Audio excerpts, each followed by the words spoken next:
Hello friends, स्वागत है आप सभी का आपके अपने YouTube चैनल लर्निंग अड्डा 21 में। और साथियों, मैं हूं संजय सिंह यादव और आज इस वीडियो के अंतर्गत जो हम लोग डिस्कस करने वाले हैं वो लाभ हानि के दो बहुत ही महत्वपूर्ण सवाल पे बात करेंगे। और ये दोनों सवाल जो आपके लिए गए यहाँ पर, ये दोनों बहुत बार जो है उत्तर प्रदेश पुलिस भर्ती परीक्षा में, सब इंस्पेक्टर भर्ती परीक्षा और जो है आपकी लेखपाल भर्ती परीक्षा हो, चाहे आपका रेलवे एग्जाम हो, बहुत जगहों पे ये क्वेश्चन आपका इस टाइप में ये बार बार दोहराया गया है साथियों। और यहाँ पर हम आपको बहुत ही बेसिक तरीके से, बहुत ही सरल एवं आसान भाषा में इस क्वेश्चन के ऊपर हम लोग डिस्कस करेंगे साथियों। और साथियों, यदि आप नए अभी तक आपने हमारे चैनल को सब्सक्राइब नहीं किया हुआ है तो कृपया करके साथियों सब्सक्राइब कर लीजिएगा। वीडियो में आप अंत तक बने रहें। चलिए हम लोग सीधा अपने क्वेश्चन पे चलते हैं। ये देखते हैं ये दोनों सवाल किस टाइप के हैं। जो पहला क्वेश्चन कह रहा है कि एक व्यापारी एक वस्तु को यानी एक व्यापारी एक वस्तु के प्रारंभिक विक्रय मूल्य को दोगुना कर देता है। यदि प्रारंभिक लाभ 20% हो तो विक्रय मूल्य को दोगुना कर देने के उपरांत उसको कितने प्रतिशत का लाभ होगा, ये बताना है आपको साथियों। अगला जो क्वेश्चन है वो ये कि एक व्यापारी लागत मूल्य पर लाभ की प्रतिशत गणना करता है और एक व्यापारी जो है विक्रय मूल्य पर गणना करता है। यानी एक व्यापारी क्रय मूल्य पे गणना करता है, एक व्यापारी विक्रय मूल्य पे गणना करता है। यदि दोनों ने 5200 रुपये में बेचे गए लेखों पर 30% लाभ का दावा करते हैं तो उनके लाभों का योग कितना होगा। यानी इसमें देख रहे हैं आप कि एक व्यापारी जो इस सेकंड वाले सवाल में क्रय मूल्य पर बेच करके लाभ का दावा करता है और अगला वाला व्यापारी जो है विक्रय मूल्य पर बेच करके सेम लाभ का दावा कर रहा है। और ऐसे में सामान यदि 5200 रुपये का बिका हो तो कुल लाभ पूछा। दोनों सवाल आप देख पा रहे हैं कि बहुत ही अच्छे टेक्निकल सवाल हैं। तो साथियों, वीडियो में आप अंत तक बने रहें तो तभी आप इसे अच्छे से समझ पाएंगे। देखिए, हम लोग चलते हैं पहले क्वेश्चन पे। एक व्यापारी एक वस्तु के प्रारंभिक विक्रय मूल्य को यानी प्रारंभिक जो विक्रय मूल्य है उससे उसको उसका विक्रय मूल्य दोगुना कर देता है, ये शर्त है। और यदि प्रारंभिक लाभ 20% का हो तो कह रहा है विक्रय मूल्य को दोगुना करने के बाद कितने का लाभ। जाहिर सी बात है। चलिए, तो यहाँ पे हम लोग ये मान लेते हैं कि माना जो प्रारंभिक उसका जो विक्रय मूल्य है मेरे भाई वो कितना है, X रुपया। जो शुरू में जो बेच रहा था वो X रुपये में बेच रहा था। और यहाँ पे लाभ भी दिया गया है कि उस व्यापारी को जब वो मान लीजिए X रुपये में बेच रहा था तो यहाँ पे प्रारंभिक लाभ आपको कितना हो रहा था उस व्यक्ति को, 20% का। तो हम ये देख लें कि यहाँ पे यदि हमें वस्तु का विक्रय मूल्य दिया नहीं था, हमने ये चीज मान लिया, तो हमें मान लीजिए कि वस्तु का विक्रय मूल्य पता हो गया। हम 100 भी मान के लगा सकते हैं, लेकिन हमने X माना ताकि आपको सुविधा मिले। तो हमारा विक्रय मूल्य X रुपया है और होने वाला लाभ 20% है। तो आखिरकार उस वस्तु का पहले हम क्रय मूल्य तो देख लें कि आखिरकार वो वस्तु खरीदी कितनी में जा रही है।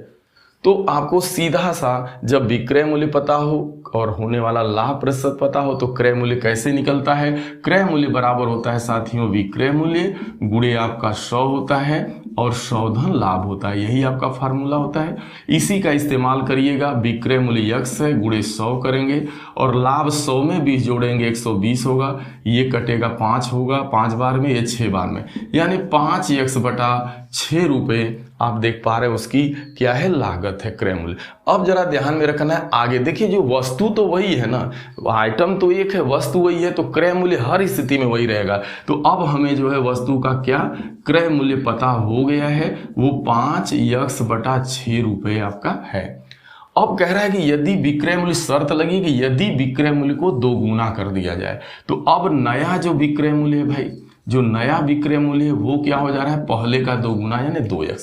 तो हम ये तो देख लें कि अगर हमारा क्रय मूल्य इतना है और विक्रय मूल्य इतना है तो हमको जनरल लाभ कितना हो रहा है। तो लाभ कैसे निकलेगा, जब आप विक्रय मूल्य में से क्रय मूल्य घटाइएगा, यानी 5x बटा 6 घटाइए, 6 दूना 12, आप देख रहे हैं 7x बटा 6, यही तो लाभ हो रहा है।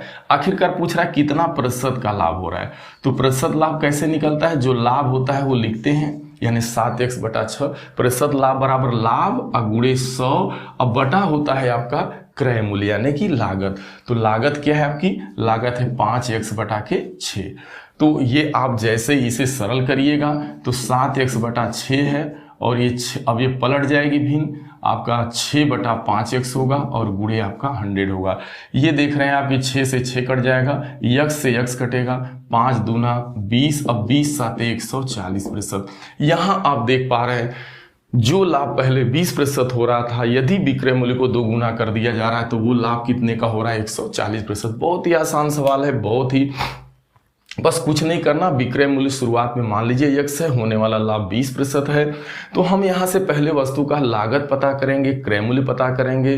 तो इस फार्मूले का प्रयोग करके आपने क्रय मूल्य निकाल लिया।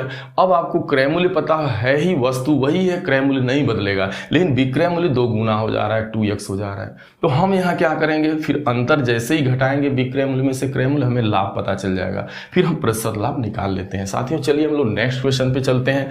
मैं उम्मीद करता हूँ कि ये क्वेश्चन आप अच्छे से समझ चुके होंगे। अगला सवाल बहुत यूनिक है साथियों। जो अगला क्वेश्चन है वो इस प्रकार से है कि एक व्यापारी लागत मूल्य पर लाभ की गणना करता है और एक व्यापारी लागत मूल्य पे लाभ की गणना करता है और एक अन्य व्यापारी विक्रय मूल्य पे लाभ की गणना करता है। यदि दोनों 5200 रुपये में बेचे गए लेखों पर 30% लाभ का, दोनों ही 30% लाभ का दावा कर रहे हैं, कह रहा है कुल कितने का लाभ हुआ। देखिए पहला व्यापारी जो है क्रय मूल्य पर जो है सामान बेचता है और अगला व्यापारी विक्रय मूल्य पे सामान बेच करके लाभ की गणना करता है। दोनों के लाभ बराबर है, दोनों का लाभ 30% ही है और दोनों ने सामान को जो है 5200 रुपये में बेचा है। तो हम ये देख लें कि जो पहला व्यापारी है, यानी जो पहला व्यापारी है, वो पहला व्यापारी जो है क्या करता है, वो गणना करता है लाभ की क्रय मूल्य पे। तो ध्यान दीजिएगा सामान कितने में बेच रहा है, 5200 रुपये में, तो विक्रय मूल्य तो मालूम हो गया कि भाई पहले व्यापारी ने भी 5200 रुपये में सामान बेचा होगा। और वो लाभ कितने की दावा कर रहा है कि भाई वो लाभ कितने का लिया है, वह भी कर रहा है कि हमने भी 30% का फायदा लिया। भाई जब हम 5200 में बेचें तो हम 30% का फायदा, यानी क्रय मूल्य पर लाभ का दावा करता है पहला वाला व्यापारी। तो इस तरीके से उसे कितने का लाभ हुआ होगा। तो जब विक्रय मूल्य आपको पता हो और आपको होने वाला लाभ का प्रतिशत पता हो तो क्रय मूल्य कैसे निकलता है। देखिए पहले तो हमें क्रय मूल्य निकालना होगा, फिर क्रय मूल्य मिल जाएगा तो हम 5200 से घटा देंगे तो हमें जनरल लाभ पता चल जाएगा। पहले आपको इसका क्रय मूल्य देखिए, तो आप अभी इसके पूर्व वाले सवाल में मैंने बताया था कि क्रय मूल्य बराबर होता है विक्रय मूल्य और गुणे जो है आपका विक्रय मूल्य गुणे 100 और बटा 100 धन लाभ, यानी 100 धन लाभ करिएगा, 100 में 30 जोड़िएगा 130, तो 5200 गुणे 100 बटा 130। अब आप देख रहे हैं 0 से 0 कट जाएगा, 13 चौक को 52 40 हो जाएगा। अब आप देख रहे हैं 4000 रुपये लागत है। वास्तव में जो वस्तु है उसकी लागत 4000 रुपये है। कोई सामान 4000 का हो, उसे 5200 में बेचा जाता हो, तो कितने का लाभ कमाया जा रहा है। तो लाभ जो होगा वो 5200 में से आप 4000 घटाइएगा तो आपका 1200 रुपये आ जाएगा। यानी पहले व्यापारी ने जो है 1200 रुपये का लाभ लिया था। अब दूसरा जो व्यापारी का क्या कंडीशन है, जो सेकेंड व्यापारी है वो क्या कर रहा है भाई, वो कह रहा है कि वो विक्रय मूल्य पे लाभ की गणना करता है। यानी अगला वाला किस पे लाभ निकाल रहा है भाई, विक्रय मूल्य पे। तो ये कहा जाए कि यदि कोई सामान जो है, यह भी कहा कि हमने भी 5200 में बेचा, यह भी 5200 रुपये में ही आइटम को सेल किया, लेकिन इसने जो लाभ की गणना की वो 5200 रुपये पे किया होगा, यानी विक्रय मूल्य पे। तो लाभ इसने भी भाई वही कह रहा है कि हम भी 30% का लाभ कमाए। तो आखिरकार यहाँ से इसने कितने का लाभ कमाया, तो यहाँ हम डायरेक्ट लाभ निकाल लेंगे, हमें यहाँ पे क्रय मूल्य निकालने की जरूरत, क्योंकि भाई 5200 में बेच रहा है, 30% का लाभ है, तो हम यहाँ क्रय मूल्य नहीं देखेंगे क्योंकि इसने गणना किया है विक्रय मूल्य पे लाभ निकाल। हम करेंगे क्या कि 5200 रुपये में हमें 30% का, यहाँ पे 5200, तो 5200 में आपको 30% का लाभ हुआ है तो 30 बटा 100 कर देंगे, 0 से 0 कट गया। अब आप देख रहे हैं 0 हो गया। अब यहाँ पे 1 0 बढ़ेगा, 3 दूना 6 और 3 पचे 15। यहाँ आप देख रहे हैं कि इसको 1560 रुपये का लाभ हो रहा है। तो अगला वाला विक्रय मूल्य पे 1560 रुपये का फायदा कमा रहा है, पहला वाला 1200 रुपये का फायदा कमाया क्योंकि ये क्रय मूल्य पे लाभ की गणना किया था।